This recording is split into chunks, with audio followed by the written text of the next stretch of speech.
numbers.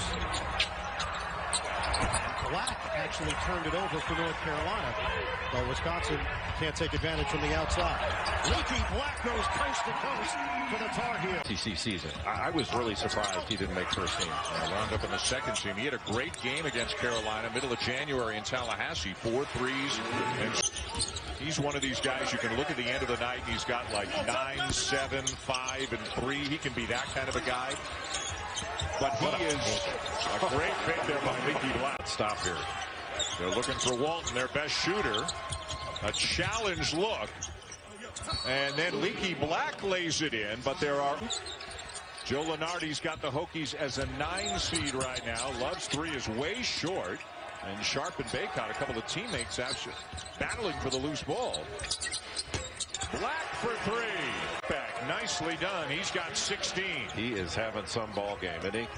The lefty from Baton Rouge. They call him Mr. Everything, and you can see why, because he defends, he rebounds, and he can put his head down and drive. All of a sudden. And Kern Walton just late getting out to it. Just trailing Naheem Aline, and way late. The 4th 3 of the night actually for Aline in 6 attempts, and it's down to 5. When Aline's hanging out in the lane, he's not going to stay there. He's going to come off a screen. Black thinking about it. Now he takes it, and he hits it. Goodwin lays it in. Looked like he got hit as well. There was no call, but you know, North Carolina's had their way with the offensive glass, and they're having their way in transition right now. Doors as you go through it. Another block for Kessler. That's at least 5 right now for Walker Kessler. Carolina's on a 24, make it a 26. Kadari Richmond, because he did not drop back down into position, but turnover. Really sloppy turnover by the freshman Richmond, and the dunk. With those 4 fouls, the shot clock was running out. And the lead goes to 14, the biggest of the night. Leaky Black right back to the bucket. 7'3" wingspan, who's defending point guards, switching ball screens, bringing the ball up offensively. He can facilitate, makes everyone around him better. So he's the epitome of the modern NBA to me, and I love what he brings from a toughness standpoint as well.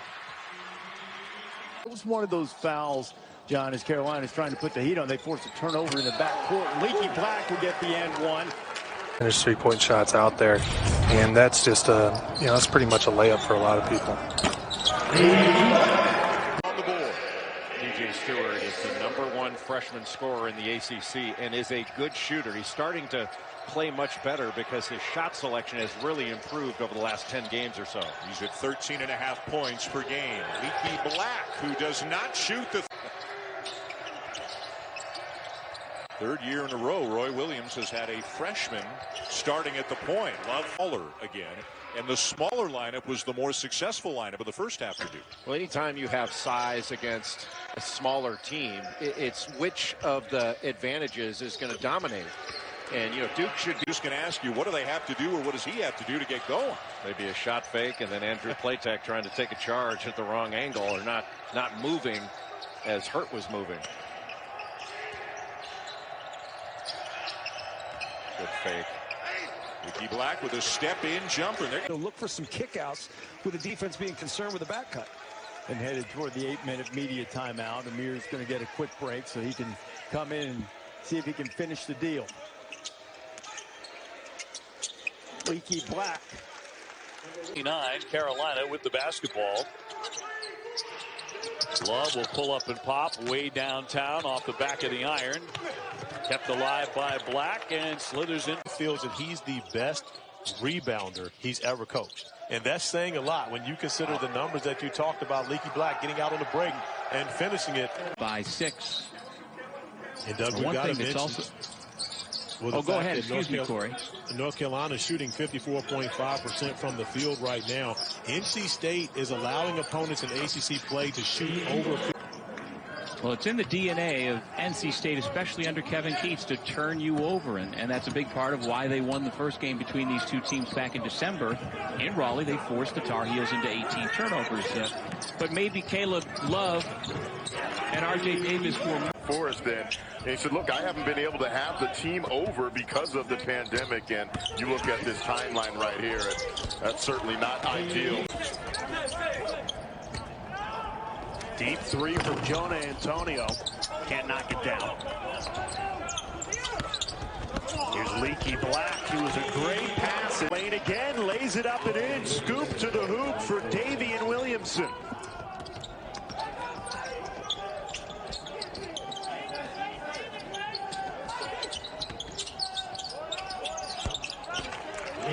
We're coming back out of there. And the rebound for Brooks. On that initial thrust on the first open floor opportunity, Buddy Boeheim waited too long to deliver the pass. Nice run on the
already for Notre Dame in this game, and that is a staple of what they want to be able to do. But when you look at those three guys in that junior class, they have to have production from these three guys on a nightly basis to be successful in ACC play.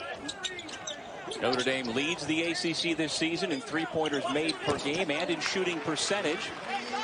Ryan gave Black room, and he didn't want to pull the trigger, Corey. Instead, Leaky Black drives the bucket. Not to give North Carolina the same look. Brooks takes the inbound, hands it off to Davis. 5 seconds between shot clock and game clock.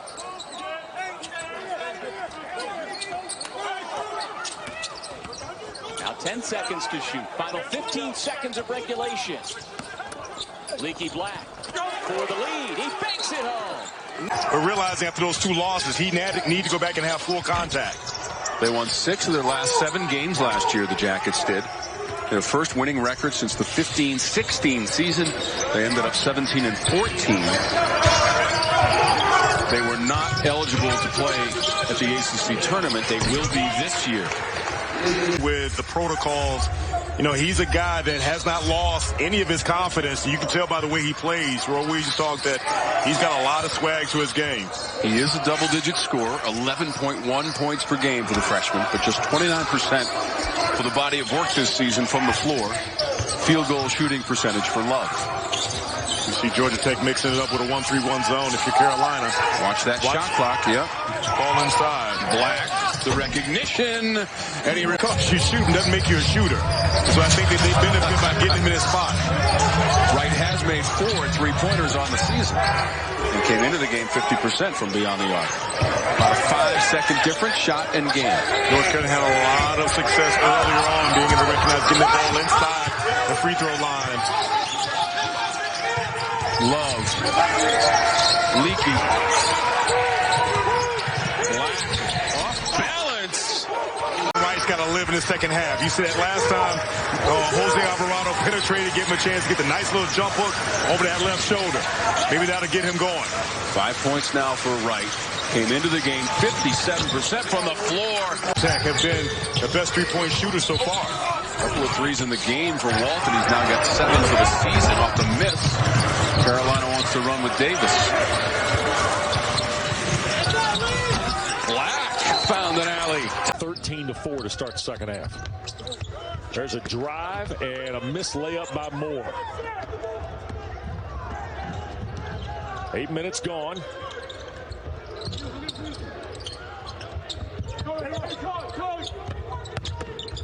Black sliding in, scores.